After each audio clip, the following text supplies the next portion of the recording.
This podcast contains swear words. Hello, welcome to Talking Shit with Tara Cheyenne. I'm your host, Tara Cheyenne Friedenberg, on the ancestral territories of the Musqueam, Tsleil Waututh, and Squamish people here on the west coast of Turtle Island. And this podcast is all about art making, talking to art makers about all the things that surround making art, which is everything, which is life. And although I'm coming from the perspective of a performing and creating artist, the themes and issues discussed here apply to all of us. Whether you consider yourself an artist or not, life is a creative act. We're all just making it up.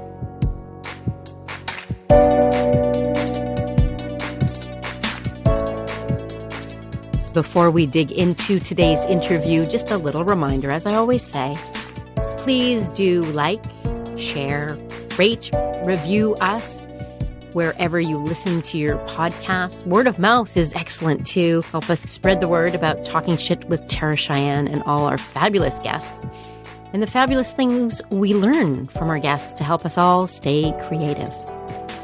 And if it is within your means, a donation helps a whole lot. You can go to taracheyenne.com, upper right-hand corner, click that donate button. Takes you right there, and we will put that link in the show notes as well. All right, today's interview, Naomi Brand. Naomi is an art maker, choreographer, dancer, and one of the founders and core creators with All Bodies Dance here on the West Coast. Naomi and I dig into all kinds of interesting topics, including collaboration, conflict, creating in new ways, educating ourselves, being challenged. And I just want to flag that I interviewed another core artist with All Bodies Dance, Harmony Rose, in episode 24. So you might want to pair these two episodes. Episode 24 with Harmony Rose, and today's episode with the fabulous Naomi Brand.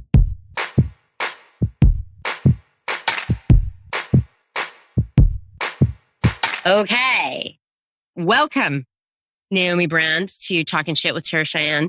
So fun to have you on the show. The listeners can't see, but you've got some really groovy blue glasses going on. Well, they also can't see your excellent glasses. So, maybe we should just put it in the show notes and pictures. We probably should, of our very good glasses. My child hates these. He thinks I look like a grandmother. But my partner thinks I look like James Joyce, which I think is great. Well, these blue glasses, I think, are much too cool for me, but I'm trying to grow into the coolness. I hear you. Are they for reading? Is that the... They're for it all, Yeah. We've come to a point in life where I need glasses for it all. I mostly need them just for close up, but I'm doing the same thing. If I'm going to put glasses on my face, they're going to have to be a real thing. Yeah. I feel like I'm planting the seeds now for this kooky, eccentric older adult that I will be at 75. So just planting the seeds of I'm going to get cooler as I get older, style-wise. Everything else I'll be less cool, but Yeah, well, we'll be really uncool to our children, but maybe to each other we'll be very cool. Yeah, so as long as I have the respect of my peers, I love it. So, Naomi, you are a dance professional. You're a choreographer. You're a mover. You're an educator. Mm-hmm. And you are currently co-artistic director of All Bodies. Yeah, I'm not so sure about titles. When I'm feeling insecure, I try not to call myself the artistic director. In some bold moments, I call myself the artistic director. I'm the co-founder of All Bodies Dance Project. So it was never the ambition that I be at the helm of this thing. That was not the plan. That things happened and other people had to step away. And so, yeah, basically I do the artistic direction, but probably there's a more accurate title of that. Titles are so funny, hey? Yeah. But I think you're right. On some days, that would fit. And on other days, I'm just an administrative assistant. Pretty much. I am a grant writer and an email writer. Oh my God. I'm a scheduler. I feel like that's the thing I spend the most time on is fucking scheduling. Can you tell me the story of how All Bodies happened? Okay, short version, medium version, long version. Whichever one you want to share. Well, I will attempt to do the medium version and it might end up the long version. So, cut me off. Let's go back. I moved to Vancouver in 2013. December was a great time to move here. Rain. And I'm a typical white contemporary dancer. And I was like, great, here I am. And you know what? The city doesn't need another one of those. So I was looking for a place, what's my place in this community and what's something that I could offer? And to be totally honest, a job. And all along my more typical contemporary dance training, I did a bunch of pliés and tendus and rolled on the ground. And alongside that, my teaching practice has always been with non-professionals and some formative stuff in my life around activism and social justice-y stuff. And so I started working in Calgary, which is where I was living before, with a mixed ability dance company that doesn't exist anymore, but it's called Momo Dance Theater. And that's where I first got connected with artists with disabilities and disability community and this kind of integrated practice. So when I moved to Vancouver, this is something that I know how to do and doesn't exist in Vancouver at this moment. There have been other things. And I met a dear friend and colleague named Sarah Lapp, also goes by Sarah Bourne these days. And it was a moment of let's write a grant, make it happen. And we connected also with Murray Rossner. And so in the beginning, it was the three of us. Wrote a Can Not Cancel grant, woohoo, build it and they will come. And now, almost 8 years later, All Bodies Dance Project is a community engaged project that includes artists and people with and without disabilities, including lots of people with invisible disabilities. And our work, we used to talk about it as disabled and non-disabled artists working together. And now that's not as relevant, just based on who has showed up and trying to be responsive to who's been involved in the work and really who shows up, which is the main ingredient of dance is you have to show up.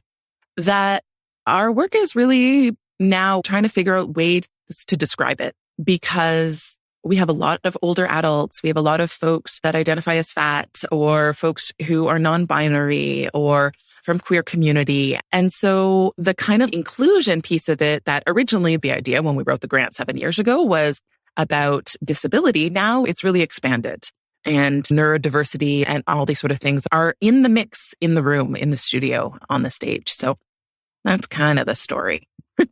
Wow. You use the word responsiveness too. How things ebb and flow and how people are attracted to All Bodies as participants, as audience. Can you talk about that and how that flow and that relationship with dance on a concert stage or non-concert stage, just how that has influenced the work and where All Bodies is today?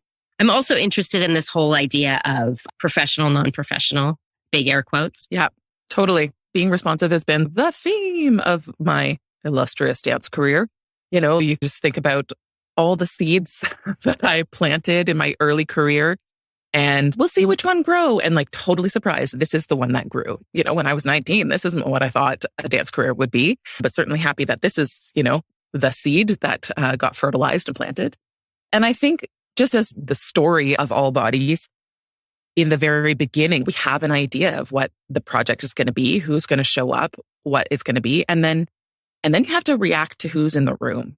And so no matter how great your beautiful idea is or your class plan or your vision, people are real and they bring all their stuff. And so that has been, I think, the biggest learning throughout this work. No matter what you think, predict, hope is going to happen, whatever's happening in the moment in the room is live and it is impacted and influenced by all the shit that people bring with them and all the things that people need and want and hate and don't want to do and do want to do. And so that line between professional and non-professional, air quotes, is complex culturally. And in the dance world, there's a lot. And in the art world in general, there's a lot of questioning of when professional used to be defined as you went to a school for 4 years, you went to a professional training program and you had 3 paid gigs or whatever it was. I think we're in a moment culturally where definitions or eligibility for professional are being questioned and really kind of being undone. And there's a lot of realizations now about all the biases that are within those kind of definitions and really those coming from white Western concert dance practices and ideas of training that exclude a lot of people and certainly have excluded artists with disabilities who, it's not like there's a 4-year training program that a wheelchair user has been able to easily pop into. And the thing about professionalism is often we think that means you show up in a particular way, you leave all your stuff at the door, you kind of like do what you're told, da, da, da, da. And that's not the work that we do in All Bodies at all. And that kind of expectation isn't in the room because people have to bring their stuff. And actually their stuff is productive. It's what the art is. It's the mix of people being who they are rather than you come into the room and you kind of like aim for neutral. I trained through all these thousands of pliés and tendus for a neutral body. And really what we all know is that neutral body just meant white and skinny and a ballet robot. And since there is no neutral body in our work, it's not that my colleague who's a power wheelchair user is doing a turn and it's a crappy version of my standing pirouette. It's that if we're doing a movement sequence, that my version of my colleague's wheelie is the recreation of it. It's not that people are recreating what a typical dancing body would do, but that the neutral could be someone who is 82 and uses a walker, or it could be someone who's neurodivergent and is moving through the room actually just stemming, but that's actually the content. So undoing the idea of the aim of professionalism, we encourage people to bring their stuff. I mean, sometimes we ask people to leave their bad moods or something, but that's the thing of working across professional and community and non-professional is the kind of expectations about how we carry ourselves in the room. And I feel in the professional world, again, big air quotes on that, learning about the incredible potential of bringing ourselves into the work and not expecting people to hide the fact that they're broken or sad or obsessed with something that they really, really want to share. All those things about being human and how, especially in the dance world, it's been really this kind of culture, which I blame the colonial capitalist monster, that you shut up and dance. Yeah.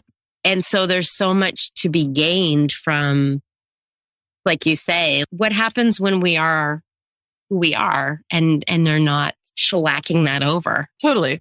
And there's also certain people can't shellac over their stuff. I've certainly been in a lot of rehearsals where I was like, okay, let's let it all go.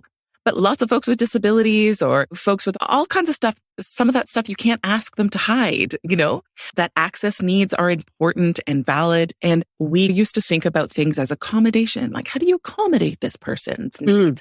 And now, no, that's not an accommodation. It's not that there's a culture that I've created and I'm going to adjust that to allow someone to enter. But actually, if someone needs an ASL interpreter to be in the room and participate in dance, what kind of possibilities does that open up for everybody around thinking about how we communicate and encouraging visual communication and the actually artistic and choreographic things that come out of that? Rather than those things being hindrances to the creative process, they're actually like really generative. They're like new creative ideas. Maybe I've exhausted the things that this pretty boring body can do. So being in a room where people have all kinds of different needs actually brings new ideas in a productive way, rather than thinking about those kind of accommodations being hindrances to productivity, which, of course, we're making dances. It's not like we're an assembly line here, but we all feel that push of productivity being the thing that, capitalism. Oh, capitalism. Boo. Boo. In terms of creating the work, I guess the product in a way, has that changed over the years, or is it unique with each project and who's in the room? We're trying to figure this out right now. As an organization, as a company, we're in that teenage coming of age, maybe slightly Saturn returns kind of moment, reestablishing, okay, what are we and how do we work? The first number of years, we made pieces in this way that was anybody can come.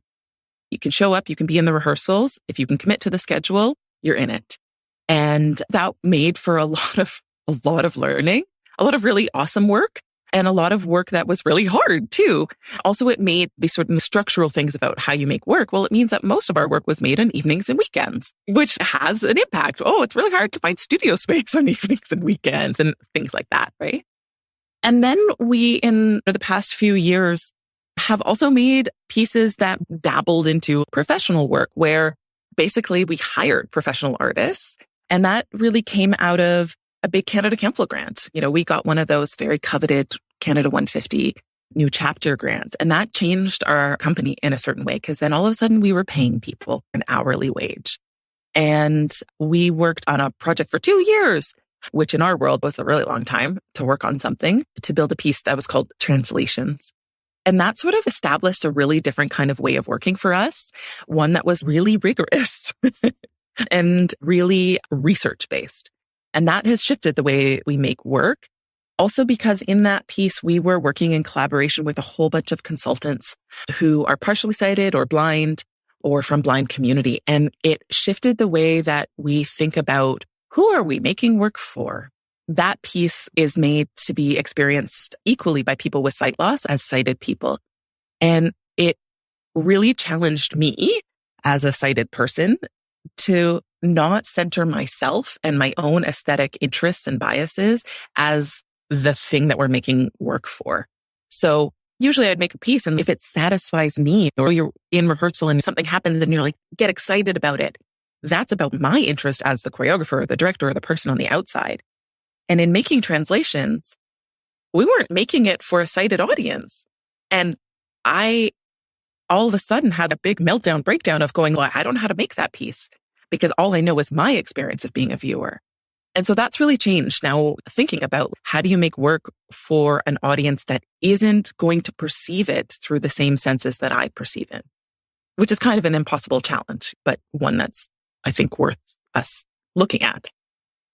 It's such a fantastic challenge to put forward a sense that's, wow, just to have the voice be the dance. Yeah, it's something that as sighted folks, we don't conceive of.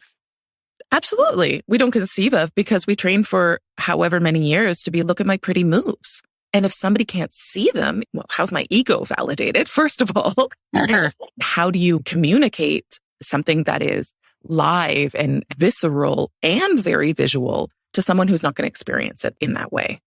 But what we learned through making that piece was by only focusing on what I look like in the mirror for 20 years, I didn't even consider about all these other possibilities of language, of touch. In that work, we have a sort of choreography of how we move the air, about sound, about space. And I never, ever, ever would have thought that if we hadn't had my dear friend Colin Van Ushelen in the room. There's one section in the work, I always tell this story. So Colin was the main artistic consultant on that piece, and he's blind. And there's one section where my colleague Harmony Rose is speaking, describing what she's doing as she's doing it. And she's turning in her wheelchair and she's saying, I turn the wheels of my wheelchair like a clock. And Colin said, you know what? That section doesn't work for me at all as a blind audience member because I can hear that you're turning counterclockwise, but you're saying that you're turning like a clock. And so it doesn't make sense to my experience. No way can you hear that. And he was like, of course I can hear that. That's how I know what's happening in the world, by listening to that depth. And so that moment in making Translations, I was, this is a whole other way of being authentic. We talk about like being present and authentic and in performance. And how do you be authentic for someone who's going to experience what's happening through the sound of your dancing? Yeah. Anyways. Wow. Just a nugget. That's such a good nugget. It's a good point, the whole aesthetic thing. I remember when we were making Body Parts, which is now the solo, it was the Body Project ensemble, and now it's Body Parts. We did this thing where we all just calculated how many hours we'd spent in front of mirrors in our dance training, thousands and thousands of hours. And when you were saying that about the aesthetic and being in front of a mirror and everything being judged by the white Euro aesthetic, which is so narrow. I mean, beauty is much broader than that. And then there's the whole realm of, well, what is not beautiful? And also just the assumption that dance is supposed to be beautiful. I mean, beauty is great and it does something for me, but also isn't the point to communicate something? Isn't it human experience, and human experience is not all beautiful? Wouldn't say it's highly beautiful. Like give those a little section. Yeah. It's not the whole meal. Yeah. But having said that, people really like beautiful dancing. But that's something to unpack though too. Why do we like the beautiful dancing? Is it something about ideas of perfection, or coming back to consumerism again, and capitalism? Is there something about that? And if we're so focused on beauty, we can kind of remove ourselves and we're not implicated the same way.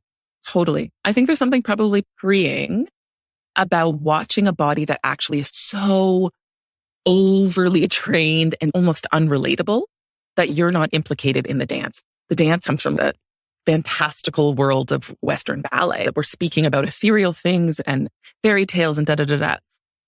And I think maybe the experience of sitting in the audience, watching bodies that you're like, well, didn't think that body could dance, is maybe so relatable that the hope is, oh, my body could dance too. My body is worthy of the stage. Whereas I think the experience of some of the early ballets I saw in my formative years, that those people are so superhuman that they're almost not human. You know, I think about the work that I've made in the past number of years and I'm like, so human. The humanness, even if someone's range of motion is only moving their hands, what at a fundamental level is the dance value of that movement, rather than moving in this kind of vocabulary that is so unachievable for 99.9% of the world. Exactly. Think about opera and ballet and the rich people going to see the super virtuosic, often broken people perform these incredible feats for this limited amount of time because they are getting progressively more broken. It's kind of gross. And it's also really beautiful. Maybe it's about that there's room for all of it. I'm definitely biased having gone through the ballet meat grinder. And I'm just so glad I left when I did because I have not had to have a hip replacement yet. I mean, if we think about like, sometimes I watch documentaries, sometimes I watch action movies. What are the different kinds of stories or ideas or images that different kinds of bodies can tell and different kinds of practices tell, right? I think through the practices that we've evolved in all bodies, we talk about performing our values in a certain way. You know, we do these nice moves and those nice moves, but because a lot of our work is ensemble work or small group work, that what we're actually performing is the way that we interact with each other. So the dance is a microcosm of ways that we could interact with each other in the world. I make it all sound very kumbaya. We're also just trying to make nice dances that people want to watch. But yeah, like trying to also do that thing where we don't do the ends justify the means, or that the final product makes you forget about this terrible process that made us all hate each other. That ratio of the performance to the process is so ridiculous in our field that we try and also not make the performance be something that is disingenuous to what the process was. To have this product that's so beautiful when we all actually weren't enjoying it. Such a good point about the process, because we spend so much time in the studio communicating with each other, figuring it out. Early in my career, somebody said, you have to really like being in the process. And I remember thinking, oh, yeah, I do. I love being in the studio so much. And all the things, all the little conversations, all the debriefing, all the check-ins, all the stuff that happens in the studio, it does end up in the work. And sometimes when I come back, when I remount things, I see it. I'm like, oh my God, that was that conversation we had that day when so-and-so, blah, blah, blah. I just reflecting that it's real life. That's where some of the gold is. When you're not trying to come up with brilliant ideas, is when all the funny stuff comes, or like when the good stuff comes. And we work with something that was developed through the process of making translations, is a list of community agreements that sort of developed out of some needs, like most contracty things that come out of conflict. We read them out before rehearsals often, and they get added to. One of the ones that my dear friend Danielle Wensley came up with that we remind ourselves of all the time in rehearsal is that mistakes are future jokes. We hold that as like, yeah, all the shit that goes wrong in rehearsals actually becomes the best parts of it and becomes the jokes. That's really the fun part. That's why we want to be in rehearsal with other people. What are we going to remember about the pieces? Yes, we'll remember the sections and the da-da-da-da, in 20 years after we haven't done that piece, but we'll probably remember the jokes that came up when we were trying to make that piece and fucked it up really badly. Oh, it's so true. Hey, it's so true. That is the goal. Failure is not failure. I think failure is generative. And the things that go wrong become the fantastic memories. The things that were just smooth sailing, nothing went wrong, they can leave your memory pretty fast. Those are all the dance stories I have of performing, is that time that the roof leaked and the stage was wet. We all fell. Those are the stories, all the performances that went beautifully don't actually stick in my memory that well. Right? It's like the bat that flew over my head in a show. Did that just, and me trying to figure that out while still dancing. Was that a bat? We make dances so often for these very controlled spaces of the theater where we're going to control everything about this moment. And those kind of moments, an animal comes in or somebody yells or the rain leaks through, you're like, oh, right, this theater that is this very controlled little petri dish of a thing actually exists inside the world. And those moments where you're forced to acknowledge the real world within this contrived world that you have on stage. That's kind of cool. It's so cool. Just the word control, which I think is so kind of the hubris of humanity. We're trying to control things. We're trying to control our bodies and our minds and this experience and that experience. And when we do that, nature, the world smacks you. Nice try. Yeah. You thought you can control this 20 minutes in time? No way. No way. Coming back to how you make, is it collective collaborative creation or just one choreographer step out? Or is it all of those things? All Bodies Dance Project is like an umbrella for a lot of people's work and a lot of different things. I've certainly, in my role, authored a lot of the works or directed things. But it is different than my own solo work where I'm like, okay, these are the moves and this is what we're going to do and this is how it's going to go. The processes that I've led, the movement is all generated by the people who are in the room. So who's in the room directly impacts what the piece is going to be. So it's not here, 5, 6, 7, 8, go learn it kind of thing. And when other people have led processes within All Bodies, members of the community have led their own works, they're leading from who they are. And this is a question that we're trying to answer right now, formalizing some policy for the company, but just like what makes an All Bodies process? If there are 10 different people who are co-choreographing it, what makes it an All Bodies piece? And I think some of the things are about values in the room and certain protocols in the room around access needs, around difference. We always sort of say, could a solo be an All Bodies Dance Project piece? Could a solo by a standing typical dancer be an All Bodies piece? And we're like, don't know. How would it reflect that kind of relationship between difference? Yeah. So a lot of other people have led works and have gone through processes that are mentored or supported. I've done a lot of outside eye stuff, which is so amazingly rewarding and such a weird position of honor to be like, you want my opinion about your work? But to try and make space for other people to take the lead. But a lot of the work is collaborative and really co-created. Usually there's somebody on the outside just because I think that's helpful, as you know, way better than I do. But a lot of it, it's really hard to know somebody else's body and how they move. So that the nature of the work is collaborative. Going back to that piece translations that I was talking about earlier, I definitely had the directorial role on it. And it was a collaboration with Vocalize. So I worked very closely with Steph Kirkland, who's the executive director. But that was really a choreography by committee. Like that was, I don't know how to make this piece. And so everybody else's experience of that work informed the decisions. And sometimes there's moments where one person has to make the final decision. So we all know what to do. But that was so collaborative in a way that really held a high bar for me. We talk about collaboration as so nice, but really collaboration is a whole bunch of power struggles. That was what I wanted to ask. What have you learned about collaboration? Because collaboration, yes, I mean, collaborate, yummy. But it is so hard. Like you say, it is the power struggle after power struggle. But in this kind of willing, hopefully, we know this is going to happen.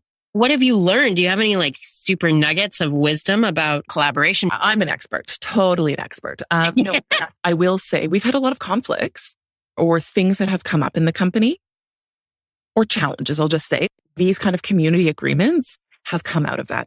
And so it's take the lesson out of each one of them and implement them as a way to work in the future. And for example, we often have a safe word kind of thing. If in rehearsal, when people get frustrated, which inevitably, there's always that moment where people are just like, I don't know what's happening. As the director or the person on the outside, you're like, I can't make a decision. I don't know what to do in that kind of panic moment. And we now just have a rule of culture where you can just say, I'm frustrated. And then everybody just goes, great. Okay, we're taking 5. And anybody can yell that at any moment. Even if you're a dancer and you're like, I can't get this section. It's really annoying that you can just yell frustration, the word frustration. We all go, cool, step away. Yeah. And those are things that have came out of conflict. We now are much clearer about expectations and stuff before we start a project. We formalize things because we've had conflict. And the kind of relationships, am I talking about dance or am I talking about real life, where you've gone through conflict with someone and are still working together and have committed to be like, okay, we're going to work through this. And now that is where there's the trust. And trust is really particularly important in our work, especially like I am at this moment a dancer without a disability. And for collaborators that I work with who have very different life experience than me, to trust me is like a big fucking deal. And I work really hard and I am accountable. To have people who will call me out on stuff and still stick around to work on it with me has been the best gift of this work. It's a lot of work to figure out how to let all those conflicts and power dynamics and problems happen and then still commit to being in the room together rather than them leading to a breakup. There's some therapy built into our process. It sounds so healthy too, because if you move through conflict with transparency with someone, whether it's interpersonal or art making or anything, you'll just be better on the other side and closer. It becomes more intimate, I think. And the conflict happens anyway. We've all been in so many rooms where you just push that shit down. Nobody gets to yell frustrated. And you go away and there's a bad taste in your mouth. Whereas if you acknowledge it, we can learn so much. Yeah. There's certain practices and protocols that I have learned from the disability justice and disability communities. Practices around access needs and people taking responsibility for the room and sort of culture of care. Those are things that have existed in communities that I haven't been a part of that I'm really fortunate have been shared with me, because those are not things that were in my training. When we work to bring in different cultural practices into the room, because ultimately we're humans making the art. So we got to attune to the humanness of this and the interpersonal part of it. I always say the project is successful if we're all friends at the end still.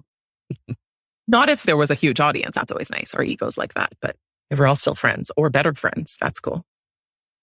Yeah, exactly. I think it happens less now, but just the tyrant director or choreographer or like the prima donna behavior or like all this stuff that we gritted our teeth through. Now, the culture is changing. I think we have learned so much from the disability community, from everybody who is saying, I've not been included. Yeah. And these are all the things I've had to do, and how generous to share that. We're all better in a culture of care. It's really transformative. Totally. One of the things that's really great that I've learned in all bodies is my reference point is that kind of training that I had, or that kind of typical. But for most people in the room, that is not the reference point of dance at all. It's not like, oh, we're doing something wild and radical by not doing that. They're just like, oh yeah, this is what we do. Which is like, isn't that the ideal?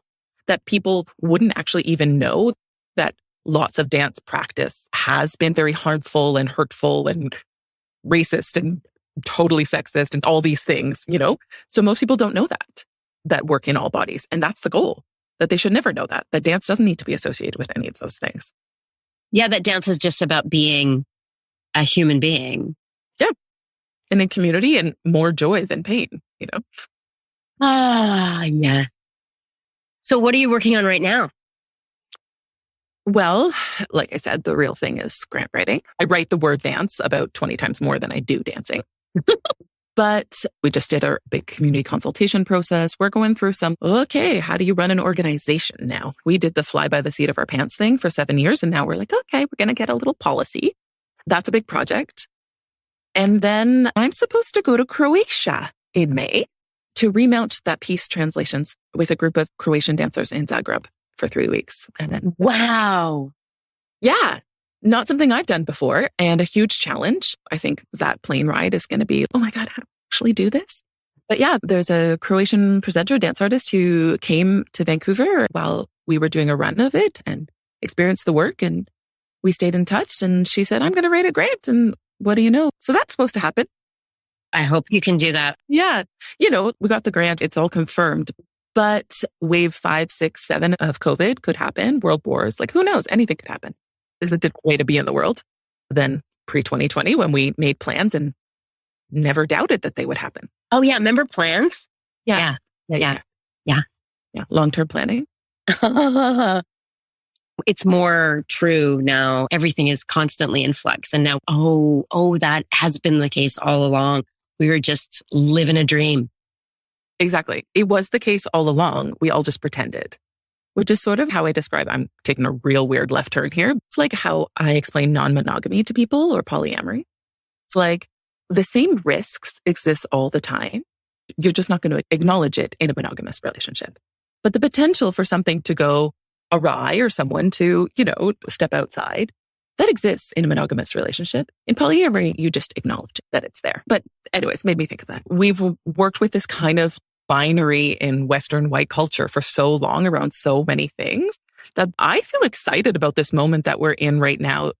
Of course, I can be excited because my livelihood is not being threatened in this exact moment as a very privileged white person, but about all the kind of cultural conversations that are happening this moment and the real struggles to fucking figure out this truth and reconciliation and to make amends. It feels that there is a moment where lots of people are questioning a kind of really base assumption about how to exist in the world, and certainly in art practices about ways that we work, right? And things being on a spectrum, things being about process, things being about community. I think it's all wrapped up, this decolonization, this reconciling with the huge amount of inequities and things that have come to the surface around Me Too and Black Lives Matter and all that kind of stuff. We're in a kind of cool moment where lots of things are falling apart. We have to think about the generative part of falling apart, I totally agree. We got to just dismantle. Yeah.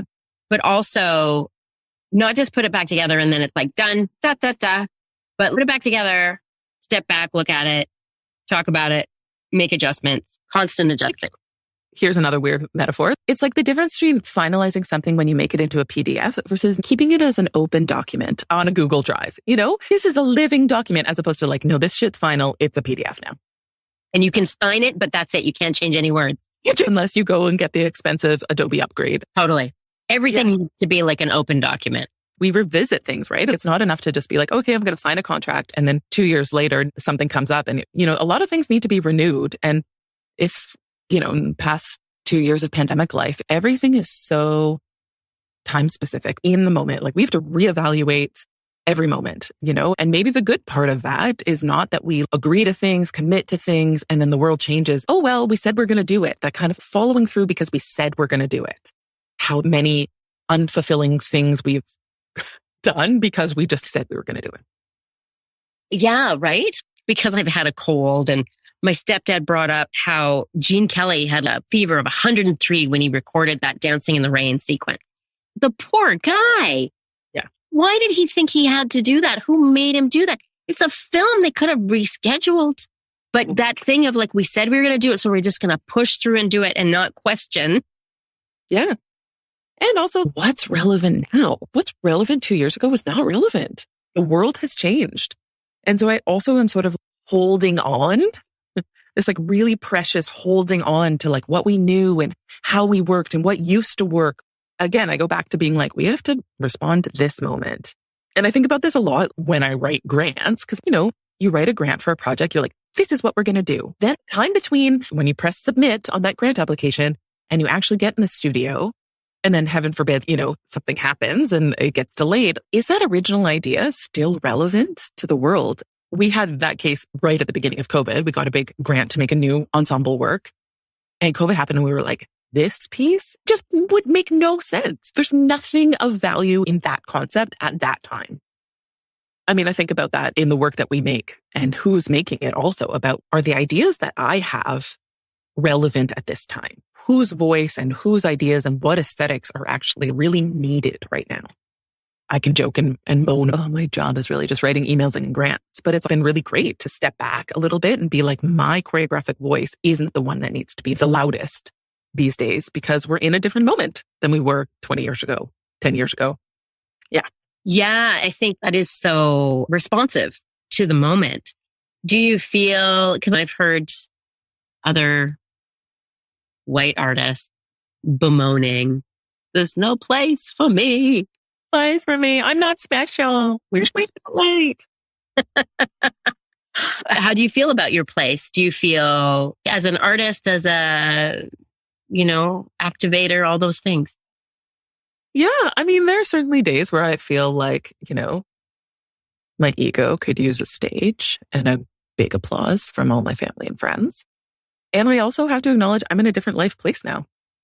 So many things have coincided. Like I became a parent. So many things erupted in culture around shining light on inequities. The work that was happening with All Bodies sort of coming to a new place. And then COVID. Many of these things have happened in a way that the personal and for me and the global have, to also accept that maybe this isn't my time. I feel sad for sure. Trying to think of the work that I do in supporting other artists or holding structure or doing basic administrative work also as artistic work. And I know that could just be, yeah, right. You're just doing a budget. But really, what is dance teaching? It's like you're holding space for other people. And I think that's what All Bodies is. That's what my job is. That's what in some ways, my real artistic work is how to hold space for other people. And of course, that's satisfying to me. I wouldn't just be like, I'm so selfless. Let's get serious. No, I have an ego just like everybody else. And she's healthy, that ego. Yeah, it's also the satisfaction of being a part of a group of people feels bigger than myself. And when I was making work on my own, that was really satisfying. As, okay, this is my voice. That is me. And see reflection of that. And, you become a parent, you kind of let go of yourself in a certain way. And I think there'll be a moment, maybe I'll come back to my own work in a different way. But for now, it feels really good to be a part of a group, to be held in a group. Yeah, it is so important to be in community. And I think in our culture, we've this individualistic loneliness. And what am I doing? What is my work? So it's ultimately really lonely and can feel really empty. And that kind of the breathing in and out of community. Sometimes you're a part of the big blob and sometimes you fracture out of that, but it's always moving and changing. Yeah. And I mean, it's like family. We want to be in the crowd and then we want to be on our own. But those are sort of like really natural dynamics in life, in the world, in the natural world of being in community, being individual. And that self and other, that's kind of one of the big themes of All Bodies. And if I were to look back and write my autobiography right now, some of the themes in my work, about the individual and the group, that's a theme in many, many people's work, but how we fit in community. But yeah, you spend a lot of time by yourself. Do you feel lonely? People think I spend a lot of time by myself because I make solo work, but I make it in ensemble. Yeah. When I have to go in and I got to remember the moves, blah, blah, blah. But I almost always have, through COVID, it's been like 1 or 2 people at a time, but sometimes it's like 8 people. Yeah. Because I don't make work in a vacuum. I can't. It would be horrible. We all need to be accountable to someone. And to feel that like work is accountable to someone. And so if I'm just accountable to that one person who said they're going to be at the studio at 10 a.m., then that's great. Yeah, it's so important. And the older I get, I think I could tolerate more alone when I was younger. But art making is all relational. It's all conversation, whether it's with the outside eye or your directors or your collaborators, the audience. And even when you talk about grant writing and budgets, I have a colleague who says the budget is the story of the art. I've been told that too. That really shifted my idea about budgets. I thought they were just numbers, but no, they tell stories. They do. Where are you putting your importance? What's valuable to you? I'm not about to go study accounting, but it all is a reflection. All of that administrative stuff can be a reflection of the work that you make and what you want to put out into the world and how you're putting it out. Exactly. And how you're taking care and. Yep. Oh, yeah. Okay. My last question. Oh, no. Okay. Here we go. Don't worry. Is there something you're doing that is helping you stay creative or not, sink into the big hole? Yeah. Not giving into crustiness. Yeah. I'd like to come up with something really profound. But in this moment, this is what I'm coming up with. I take pictures of beautiful things and put them on Instagram. To be totally honest, it's so ridiculous. And like I said, it's not profound, but it's kind of a practice of looking for beautiful things.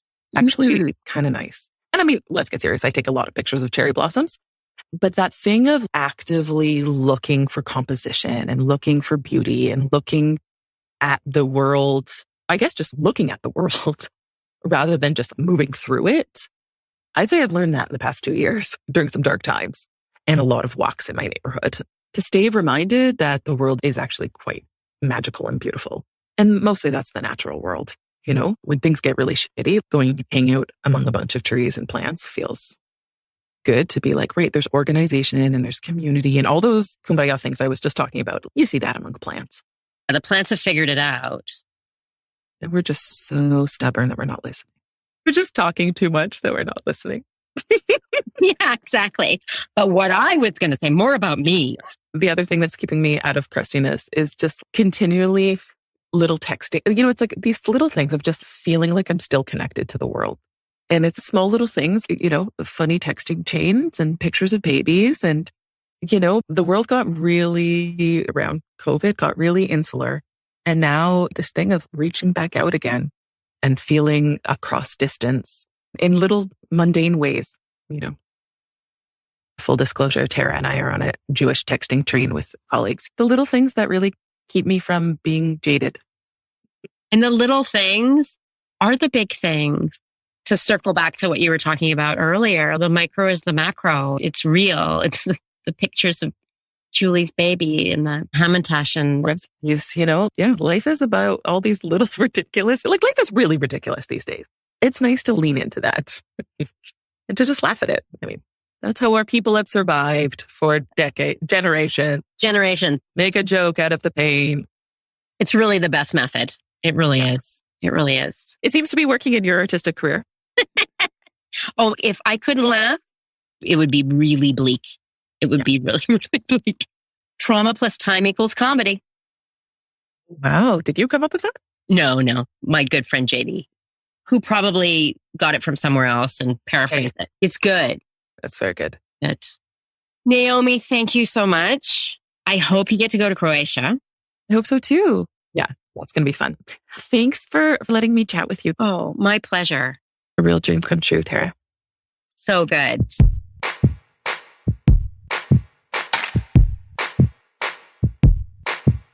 And that's it. Thank you so much for listening.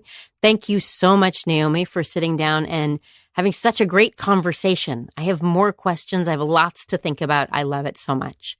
Please get in touch with us. Instagram, Tara Cheyenne TCP, Facebook, Tara Cheyenne Performance, or even email, info@taracheyenne.com. If you know somebody that you'd love to hear interviewed on this podcast, I love suggestions. If you yourself would like to be interviewed, absolutely. Why not? I love talking to people. I love sharing all these conversations and stories and tidbits of wisdom that we all have. Talking Shit with Tara Cheyenne is a project of Tara Cheyenne Performance.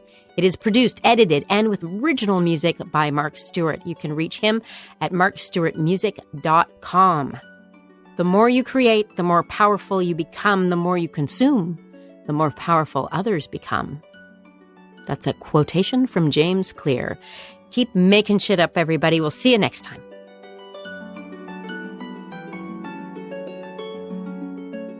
This podcast is effing good.